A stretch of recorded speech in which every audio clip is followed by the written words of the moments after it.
하나님 말씀은 창세기 12장 1절에서 9절입니다. 구약 성경 창세기 12장 1절에서 9절 말씀 봉독해 드립니다. 여호와께서 아브라함에게 이르시되 너는 너의 고향과 친척과 아버지의 집을 떠나 내가 네게 보여줄 땅으로 가라. 내가 너로 큰 민족을 이루고 네게 복을 주어 내 이름을 창대하게 하리니 너는 복이 될지라. 너를 축복하는 자에게는 내가 복을 내리고 너를 저주하는 자에게는 내가 저주하리니 땅의 모든 족속이 너로 말미암아 복을 얻을 것이라 하신지라. 이에 아브라함이 여호와의 말씀을 따라갔고 롯도 그와 함께 갔으며 아브라함이 하란을 떠날 때에 75세였더라. 아브라함이 그의 아내 사레와 조카 롯과 하란에서 모은 모든 소유와 얻은 사람들을 이끌고 가나안 땅으로 가려고 떠나서 마침내 가나안 땅에 들어갔더라. 아브라함이 그 땅을 지나 세겜 땅 모래 상수리 나무에 이르니 그때에 가나안 사람이 그 땅에 거주하였더라. 여호와께서 아브라함에게 나타나 이르시되 내가 이 땅을 네 자손에게 주리라 하신지라. 자기에게 나타나신 여호와께 그가 그곳에서 제단을 쌓고 거기서 베델 동쪽 산으로 옮겨 장막을 치니 서쪽은 베델이요 동쪽은 아이라. 그가 그곳에서 여호와께 제단을 쌓고 여호와의 이름을 부르더니 점점 남방으로 옮겨 갔더라. 아멘.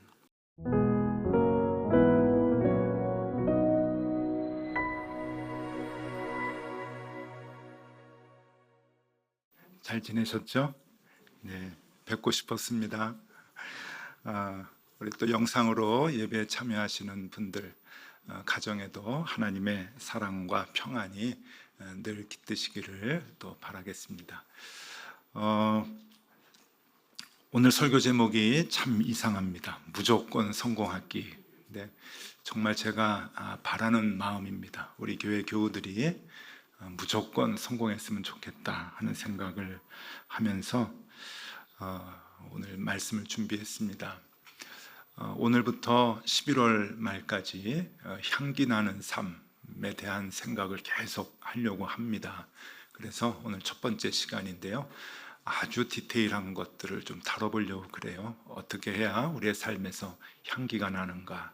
오늘은 그 첫 시간으로 우리가 믿음의 조상이라고 하는 아브라함을 좀 본받아야 되겠는데, 무조건 성공했으면 좋겠다, 그런 생각을 이제 합니다. 성공이라는 말은 모두가 다 좋아하면서도 부담스러운 그러한 단어이기도 합니다. 자신이 성공했다고 남들보다 성공했다고 하는 마음들이 그렇게 많지 않기 때문에 그런 것 같습니다.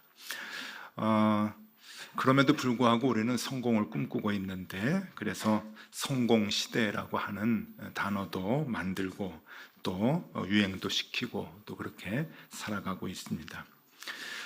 성공의 개념이 뭐냐라고 이제 물어보면 많은 사람들이 각각 다르게 얘기할 수 있습니다만은 그 이야기들을 다 종합해 보면은 한 가지로 통일이 됩니다. 성공이란 세상의 중심으로 들어가는 것, 그것을 성공이라고 말합니다.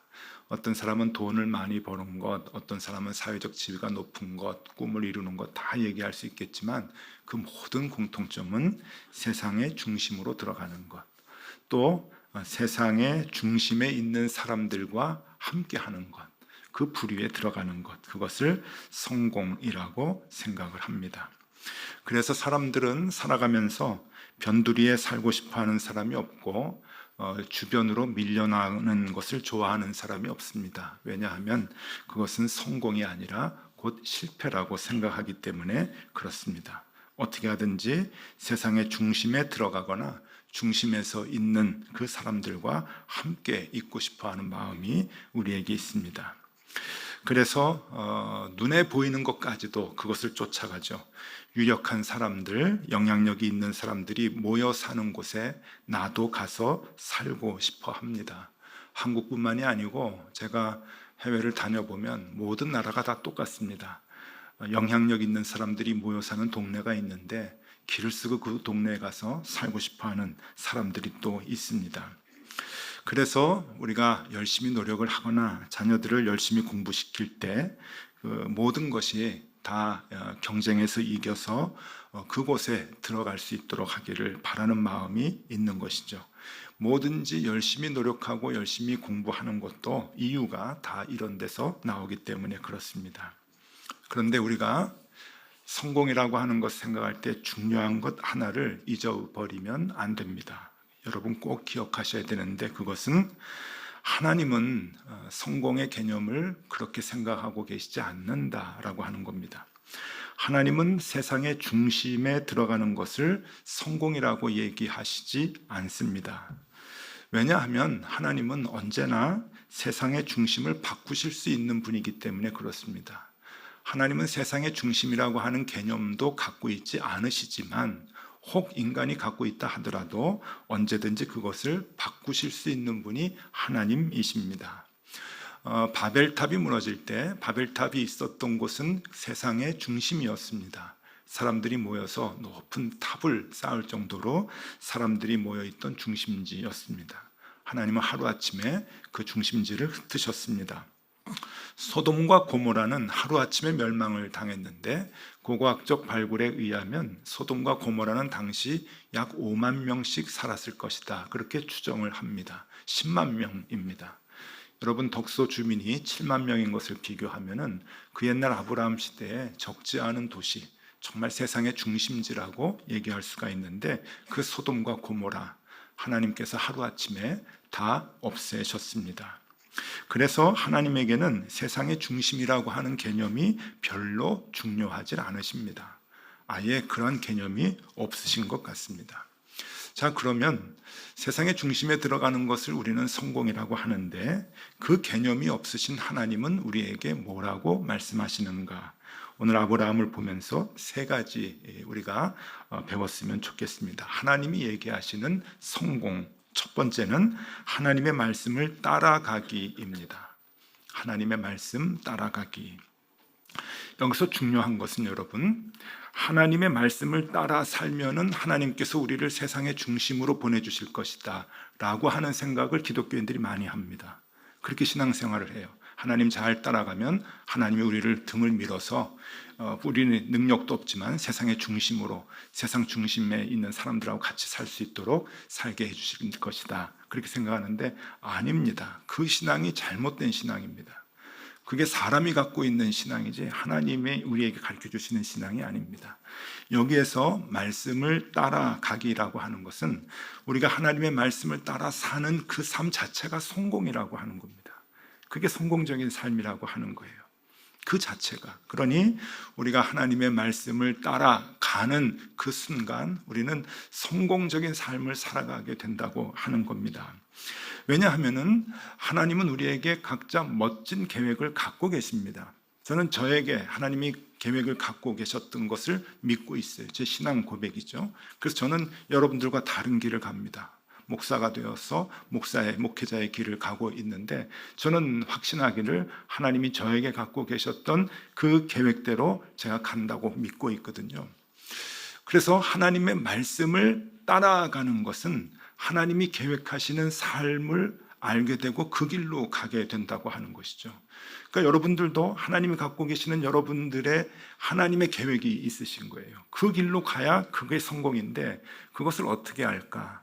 그것은 하나님에게 가까이 가야 하는 것이죠.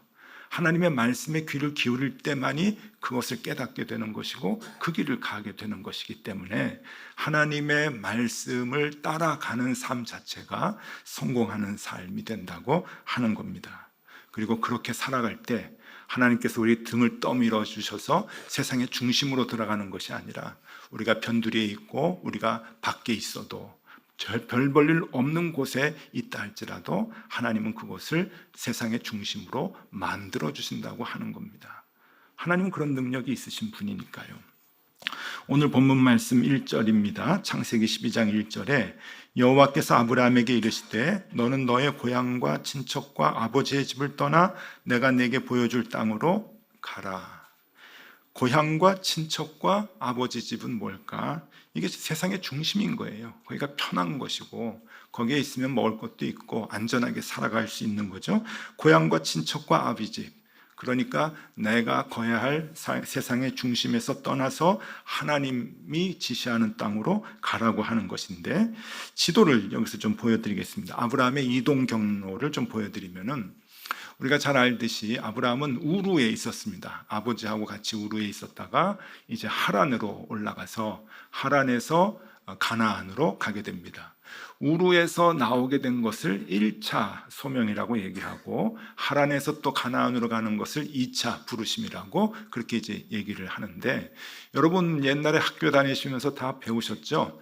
이 4대 문명 발상지, 그게 이제 강가에 있다 그랬잖아요. 그래서 그 강이 유프라테스 강, 티그리스 강, 그게 다 우리 이제 시험 문제 나온다고 다 외우고 그랬습니다. 저 유프라테스 강, 티그리스 강 주변에 있었던 큰 도시가 우르와 하란입니다. 우르와 하란. 이 갈대아 우르라 그러죠. 갈대아는 이제 바벨론이라고 하는 말인데, 같은 이제 말인데, 우르가 이제 그 4대 문명 발상지죠. 큰 이제 도시였고, 거기가 문명지였습니다. 그러니까 세상의 중심이라고 볼 수가 있는데, 아브라함이 거기에 있다가 이제 가나안, 척박한 땅, 이름도 없었던 땅, 지금이야 우리가 신앙을 갖고 있으니까 가나안이 어딘지 아는데, 그 옛날 가나안이 어딘지 모르죠. 젖과 꿀이 흐르는 땅 아닙니다. 그냥 맨 땅, 사방이었고 광야였던 그 땅으로 하나님께서 인도하셔서 지금 내려가게 되는데, 여러분, 아브라함은 세상의 중심에 있다가 변두리로 간 대표적인 인물입니다. 그런데 왜 그렇게 됐는가? 4절에 나오죠. 4절에 보면은, 이에 아브라함이 여호와의 말씀을 따라갔고, 여호와의 말씀을 따라갔다고 하는 겁니다. 세상의 중심을 찾아서 가는 것이 아니라 오히려 중심에서 나온 건데, 여호와의 말씀을 따라갔고 롯도 그와 함께 갔으며 아브라함이 하란을 떠날 때 75세였더라. 여기 75세도 굉장히 중요한 포인트인데요. 물론 옛날에는 지금보다 나이가 조금 더 많이 오래 살았던 것 같아요. 그래도 노아의 홍수 이전 같이 600살, 900살 이렇게 살던 때는 아닙니다. 한 100세 전후에 이렇게 이제 그 수명이 다 했는데, 그렇게 따지고 보면 75세도 적은 나이는 아니었습니다. 그러니까 청년의 때는 아니었다는 것이죠. 생각해 보면은 75세라고 하는 나이도 이 편안한 곳에서 안주해야 되는, 안주하고 싶어 하는 나이가 아닐까 하는 생각을 하는데, 그럼에도 불구하고 아브라함은 이 75세에 하나님의 말씀을 따라서 세상의 중심지에서 벗어나 변두리로 말씀을 쫓아 가게 됩니다. 뭘 얘기하는가? 말씀을 따라 사는 데는 나이가 관계없다라고 하는 겁니다. 오늘 무조건 성공하라고 이제 목사가 자꾸 얘기를 하는데, 아이고 목사님 내 나이 70이 넘었어요, 80을 바라봅니다, 그러신 분이 계실 거예요. 전 이제 다 살았는데 뭐가 성공입니까? 내 인생 돌아보니 다 실패뿐인데. 근데 여러분, 그렇지 않습니다. 말씀을 따라가는 그 순간부터 성공적인 삶이 된다고 얘기했죠. 아브라함도 그런 거예요. 아브라함의 인생이 말씀을 따라 사는 것부터 바뀌기 시작을 합니다. 75세, 나이는 문제가 되지 않습니다. 나이는 숫자에 불과한 것 같아요. 정말 정말 하나님의 말씀을 따라 사는 그 순간부터 우리는 성공적인 삶을 살 수 있다고 하는 것을 아브라함이 우리에게 보여주고 있습니다. 믿음의 조상이라면서요. 믿음의 조상이면은 그 삶을 보고 우리도 쫓아가야 되는 것 아닙니까? 평생 목회하면서 신방을 하면은 별 일을 다 당합니다. 어떤 집에 갔는데 아들내미가 공부를 잘하는 것 같아요. 아버지가 걱정이 이만저만이 아니어서 아버지 집사님이 저를 붙들고 하소연을 합니다. 이 녀석 스카이는 문제가 없는데 나와가지고 뭐를 좀 시키면 좋겠는데 하면서 하는데, 왜 스카이가 문제가 안 되는데 뭐가 걱정이지? 근데 하시는 얘기가 신학교를 간답니다 그러는 거예요. 그래서 저보고 말려달라고 그래요. 나는 뭐가 되는 거예요? 이분이 믿음이 없는 건 알겠는데 눈치까지 없네, 이런 생각을. 그래서 어떡하라는 얘기예요? 참 무안해 죽겠더라고요. 근데 계속 얘기해요. 이 아이가 이렇게 똘똘하고 성적도 좋고 그런데 걔 신학교를 가겠더라 가지고 걱정이라고. 말려주세요, 말려주세요. 어느 집에를 갔는데 아이가 정말 아들이 둘인데 거기도 아이들이 공부를 정말 잘해요. 이건 스카이가 아니고 전교 1, 2등 하더라고요. 그 자기 학년별로 전교 1, 2등 하는데 목사님 기도해 주세요. 아이들을 다 데리고 왔어요. 학교 가지 말라고 데리고 와가지고 신방한테 기도하는데 목사님 기도해 주세요. 둘 중에 하나가 목사가 되면 좋겠어요. 그래요. 하나는요? 그랬더니 의사가 되면 좋겠어요. 그렇지, 의사는 하나 시키고 하나 목사 시키고 그러면 되겠지 했더니 의료 선교사 시키고 싶어요. 아주 감동적이었어요. 어떻게 이럴 수가 있지? 그때 그 신방하면서 그 감동은 이루 말할 수가 없어요. 여러분, 다 아이들을 목사시키고 선교사 시키라는 게 아니에요. 이 두 차이가 뭐가 있는가? 성공의 개념의 차이가 있는 거예요. 이분은 목사를 시키겠다, 선교사 시키겠다. 그래서 목사인 자가 좋아하는 게 아니고 말씀을 따라서 사는 그 자녀들을 보고 너무 기뻐하는 거예요. 귀하죠. 그게 참 귀하죠. 저도 우리 아이들 딸 둘인데 저는 남의 자식 부럽지 않습니다. 우리 자식 잘 키우면 되니까 남의 자식 절대 부럽지 않은데 부러운 분이 하나 계셔요. 제가 아는 목사님이신데 아들이 손주들을 데리고, 손주 조그만 아이들이죠, 데리고 케냐로 선교사를 가셨어요.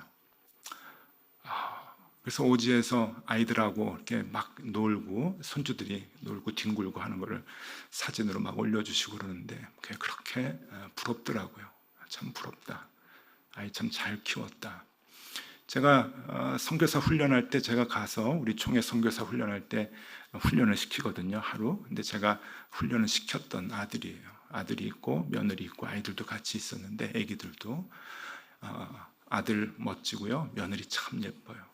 근데 젊은 나이에 선교사 가겠다고 가는데 아버지가 참 기뻐하시고 막 자랑하시는데 막 화가 나요. 부러워서. 우리 아이들이 설교 들으면 안 되는데 그게 선교사가 돼야 훌륭한 삶을 사는 것이다, 성공적인 삶을 사는 것이다 하는 얘기가 아니에요. 직업 얘기하는 게 아니에요. 말씀을 따라 사는 것이 성공적인 삶이라고 하는 것이죠. 그것이 귀한 거예요. 그게 소중한 것이고, 우리 모두가 직업이 다 다를 수가 있어요. 하는 일이 다를 수가 있어요. 모두가 다 목사가 될 거 아니잖아요. 그러면 사회는 누가 운영해 나가나요? 우리는 다 각각 분야가 있고 하나님께서 우리에게 맡겨주신 그 길이 있는데 그 길을 어떤 자세로 가느냐, 하나님의 말씀을 쫓아 살아갈 때 그때 거기에 성공적인 삶을 살게 된다고 하는 겁니다. 두 번째도 아주 중요한 건데요. 믿음의 여정 세대가 이어가기. 이게 뭔가 하면은 하나님의 말씀을 따라 살면은 성공해요. 근데 내 혼자 성공하는 거잖아요. 혼자 성공하면은 그 반쪽짜리 성공이죠. 우리 가족은 함께 가야 되는 것 아닙니까? 나는 성공하고 아내는 망한다. 아내는 성공하고 남편은 망한다. 부모는 성공했는데 자녀들이 다 망했다. 자녀들은 성공하는데 부모님들이 다 생명을 얻지 못하고 망했다. 여러분, 이것처럼 비참한 게 어디 있습니까? 이건 성공이 아니에요. 반쪽짜리 성공은 성공이 아니라 큰 부담입니다. 그래서 세대를 이어가야 되는 거예요. 이게 온전한 성공이라고 하는 거죠. 우리는 아브라함이 아버지 데라가 우르에서 우상을 숭배했기 때문에 거기에서 아브라함이 나왔다라고 막연히 생각을 합니다. 성경을 읽으면서 그렇게 이제 술렁술렁 이제 봐요. 그런데 아브라함의 조상들이 우상을 섬긴 거는 맞아요. 그리고 그 우르라고 하는 곳이 우상을 섬기는 땅이었죠, 바벨론이. 그런데 성경은 아주 자세하게 얘기를 해주는데, 먼저 우리가 오해하게 되는 이제 배경이 여호수아서에 나옵니다. 여호수아서 24장 2절과 3절 말씀인데, 여호수아가 모든 백성에게 이르되 이스라엘 하나님 여호와께서 이같이 말씀하시기를 옛적에 너희 조상들 곧 아브라함의 아버지 나홀의 아버지 데라가 강 저쪽에 거주하여 다른 신들을 섬겼으나 내가 너희 조상 아브라함을 강 저쪽에서 이끌어내어 가나안 온 땅에 두루 행하게 하고 그의 씨를 번성하게 하려고 그에게 이삭을 주었으며. 이 말씀을 보면은 다른 신을 섬겼다. 아버지 데라가 다른 신을 섬겨서 하나님께서 이제 거기에서 이끌어냈다. 아브라함을 이끌어냈다라고 볼 수가 있어요. 그래서 성경 공부할 때 이 부분을 보면서 그래서 아브라함이 나왔겠거니 생각을 하는데 성경을 더 자세히 보면 그렇게 얘기하지 않습니다. 오늘 본문이 12장이잖아요. 창세기 12장에 아브라함이 하나님의 말씀을 따라서 하란에서 이제 가나안으로 가는 여정을 보여주는데 바로 그 직전에 창세기 11장 마지막 부분에 그 가족에 대한 이야기가 아주 자세하게 나오는데요. 부분을 읽어드리겠습니다. 창세기 11장 31절 32절 말씀인데요. 데라가 그 아들 아브람과 하란의 아들인, 여기서 하란은 아브람의 형제예요. 그러니까 데라의 아들 중에 하나죠. 다시 읽겠습니다. 데라가 그 아들 아브람과 하란의 아들인 그의 손자 롯과 그의 며느리 아브라함의 아내 사레를 데리고 갈대아인의 우르를 떠나 가나안 땅으로 가고자 하더니 하란에 이르러 거기 거류하였으며. 데라가 데리고 나온 거예요. 아버지가 아들들을 데리고 나왔다 그래요. 갈대아인, 그러니까 바벨론이라는 뜻이에요. 우르를 떠나서 하란으로 이제 갔다 그러고, 데라는 나이가 205세가 되어 하란에서 죽었더라. 그 이상 자세한 내용은 성경에 남아 있지 않지만 성서학자들은 유추해서 해석하기를 모두가 다 동일한 해석을 해요. 뭔가 하면은 이 데라가 하나님의 말씀을 따라서 가나안까지 가려고 했을 것이다. 그런데 우르를 떠나서 하란까지는 갔는데 이 하란에서 나이가 많아서 기력이 쇠해서 더 못 가고 거기서 죽었다.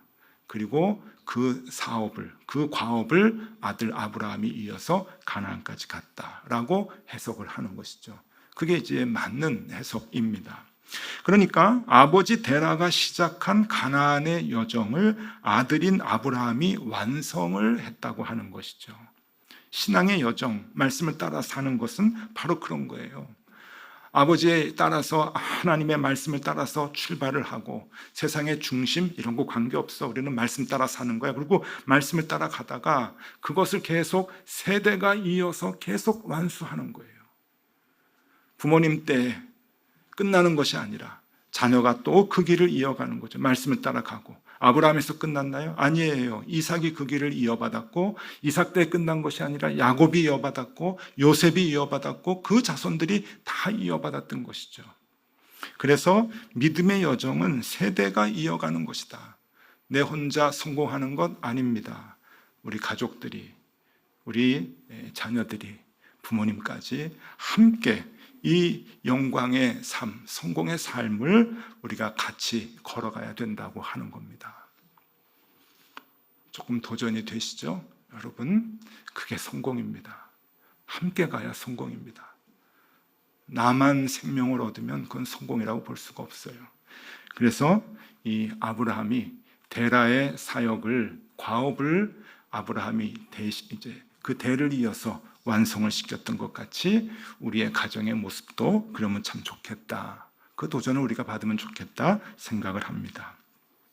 자, 하나 더 있습니다. 성공적인 삶을 살기 위해서 한 가지 더, 세 번째, 타인에게 복을 주는 존재가 되기입니다. 자, 우리 첫 번째가 뭐라 그랬죠? 말씀을 따라 내가 사는 겁니다. 그것만 가지고는 부족하다 그랬죠? 내 혼자 삶은 그게 성공은 아니라 그랬죠. 그러면 가족이 다 같이 가는 거예요. 식구들, 특히 자녀들이 다 같이 말씀을 따라 살아서 우리 가족이 다 성공하는 거, 그거 좋은 거죠. 근데 그렇게 성공하고 난 뒤에 우리 가족만 잘 먹고 잘 살아? 이거는 아니라는 거예요. 그거는 반쪽짜리 성공이죠. 다른 사람들은 다 괴로워하고 사망으로 빠져드는데 우리만 그 생명을 얻고 성공을 한다? 그거는 아닙니다. 다른 사람들은 힘들어하고 괴로워하는데 밥을 굶고 있는데 우리만 잘 먹고 잘 산다? 그것은 성공이라고 볼 수가 없는 거죠. 그래서 아브라함은 타인에게 복이 되는 존재가 되었어요. 하나님께서 복이 되라고 하시고 그에게 복을 주시죠. 그리고 그 복을 아브라함은 자기만 누리는 것이 아니라 남들과 함께 나누었습니다. 평생 그런 삶을 살게 되죠. 창세기 12장 2절입니다. 내가 너로 큰 민족을 이루고 내게 복을 주어 내 이름을 창대하게 하리니 너는 복이 될지라. 내가 내게 복을 줄 거야. 그러니까 너는 복이 돼야 돼. 그렇죠? 그래서 복이 되는 삶을 삽니다. 그런데 그 다음 구절이 조금 이상합니다. 12장 3절 말씀입니다. 너를 축복하는 자에게는 내가 복을 내리고 너를 저주하는 자에게는 내가 저주하리니 땅의 모든 족속이 너로 말미암아 복을 얻을 것이라 하신지라. 여기서 조금 좀 불편한 단어가 나와요. 저주라고 하는 게. 아니, 아브라함이 없었으면 저주받는 사람도 없을 텐데 왜 아브라함이 그냥 뚱딴지 같이 뚝 와가지고 주변에 저주받는 사람 생기게 하실까라고 생각할 수가 있는데, 여러분 이것은 좀 해석을 해야 됩니다. 이게 요즘 말로 바꾸면은 이런 해석이에요.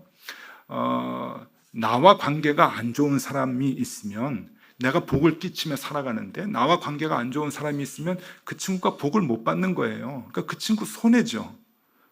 나는 복을 주려고 막 이렇게 애를 쓰는데, 복을 베풀려고, 복을 나누려고 많이 애를 쓰는데 나하고 친한 사람들은 복을 많이 받겠죠. 행복해하고 그러겠죠. 그런데 나하고 관계가 좀 불편해서 나하고 관계에서 마음을 닫은 사람이 있다고 한다면 어떻게 그 복을 이렇게 전해줄 수가 있겠어요?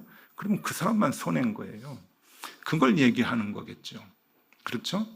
이게 심각하게 아브라함을 해코지 하는 사람은 갑자기 밤에 죽는다? 이런 얘기가 아닌 거예요. 그렇게 해석을 하면 안 되고, 아브라함을 불편하게 하는 사람은 아브라함 관계 속에서 아브라함이 주는 복을 얻지 못하는 거예요. 그 사람만 손해인 거죠.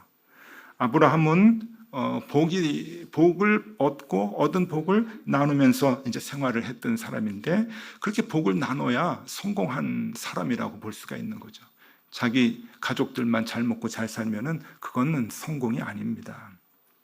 그런데 남에게 복이 된다고 하는 게 뭘까? 이게 좀 개념이 어려워요. 그래서 이 개념을 어떻게 설명하면 좋을까 좀 고민을 했는데, 제가 평소에 좋아했던 시가 한 편이 있는데 그 시가 이 얘기를 잘 해주는 것 같아서 시를 좀 소개해 드리려고 합니다. 랄프 와일더 에머슨이라고 하는 시인인데요. 미국의 철학자이면서 수필가이면서 시인이에요. 연도를 보면 아시겠지만 19세기 옛날 분이에요. 그런데 아주 유명한 명언들을 굉장히 많이 쓰셨어요. 우리가 아는 명언들 한 3분의 1 정도는 아마 이분이 쓴 거 아닐까 하는 생각이 들 정도로 많은 명언들을 쓰시고, 시집도 있는데 시도 참 좋습니다. 이분이 그 시를 쓴 것 중에서 이것이 성공이다라고 하는 시가 있어요. 한번 의미가 있는데요. 한번 들어보시면 좋을 것 같습니다.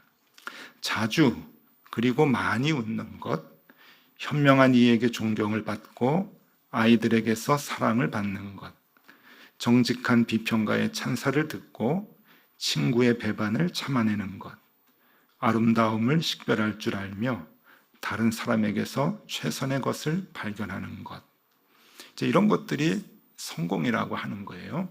근데 그 다음 문단이 더 좋습니다.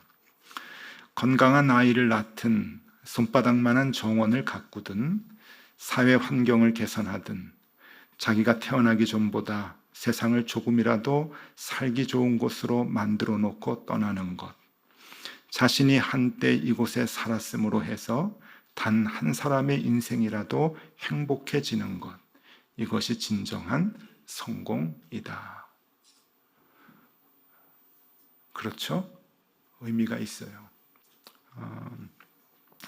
이분은 신앙인입니다. 아버지가 목사님이셨고, 아버지가 아들을 목사시키려고 하버드 대학의 디비니티 스쿨에 이제 보냈어요. 디비니티 스쿨이라고 하는 것은 지금 우리말로 하면 이제 신대원이에요. 목회자 과정, 하버드 대학이 이제 목회자 과정을 위해서 세워진 데니까, 그래서 거기를 보내서 목사를 시키려고 했는데 여러 개인적인 상황과 고민, 갈등, 또 사회적인 어려움 이런 거로 인해서 이제 목회자가 되지는 않습니다. 그러면서 신앙인으로서 우리가 어떻게 하나님의 사람으로 살아야 되는가 하는 것을 평생 고민을 하면서 살아가는데, 이 시를 보면은 그냥 낭만적인 시인의 시 같은데 그렇지 않아요. 이 사람이 살았던 시대에 미국은 혼란기였는데 특별히 노예제도 때문에 나라가 반으로 쪼개지게 되고 결국 남북전쟁을 하게 되죠. 노예제도를 폐지하게 되는데 이분의 펜의 역할이 굉장히 컸습니다. 노예제도를 반대하면서 한 사람의 생명이 몇 푼 안 되는 돈으로 사고 팔리는 그 노예 시장의 현장을 보면서 이분은 괴로워해요. 그리고서는 시를 쓰고 수필을 쓰고 글을 쓰고 반대하는 일을 적극적으로 나누죠. 두 번째 문단을 다시 한번 보여드리겠습니다. 그걸 생각하면서 이 시를 읽으면 조금 생각이 달라지실 거예요.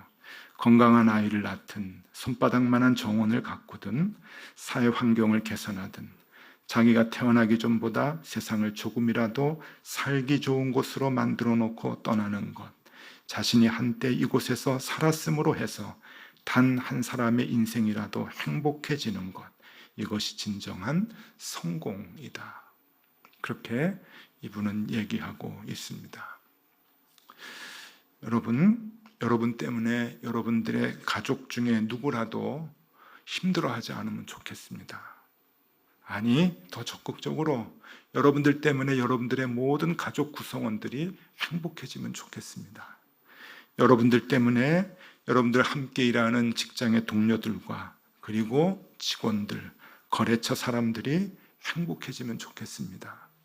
여러분 때문에 여러분과 만나는 모든 사람들이 행복해지면 좋겠습니다. 그리고 여러분 때문에 여러분들이 살아가는 이 사회가 조금씩 더 나아지고 발전하고 밝아지면 좋겠습니다. 그 역할을 감당하는 것이 성공이라고 하는 겁니다. 성공. 그것이 복을 빌어주는 것이죠. 복을 나누어 주는 것이고요. 자, 무조건 성공하셔야 됩니다. 예수 믿는 사람들은 무조건 성공하셔야 돼요. 무조건 하나님의 말씀을 따라가야 되고, 무조건 가족들이 함께 가야 되고, 무조건 받은 복을 나누어 주어야 합니다. 그것이 성공이라고 하는 것이죠. 그래서 여러분, 그냥 나만 잘 먹고 잘 살면 된다, 어떻게 하든지 예수 잘 믿어가지고 세상의 중심으로 들어가야지, 우리 자식들 그러기 보내야지, 그렇게 생각하지 마시고 그 생각을 완전히 뒤집으세요. 하나님은 우리에게 그렇게 얘기하고 계시지 않아요.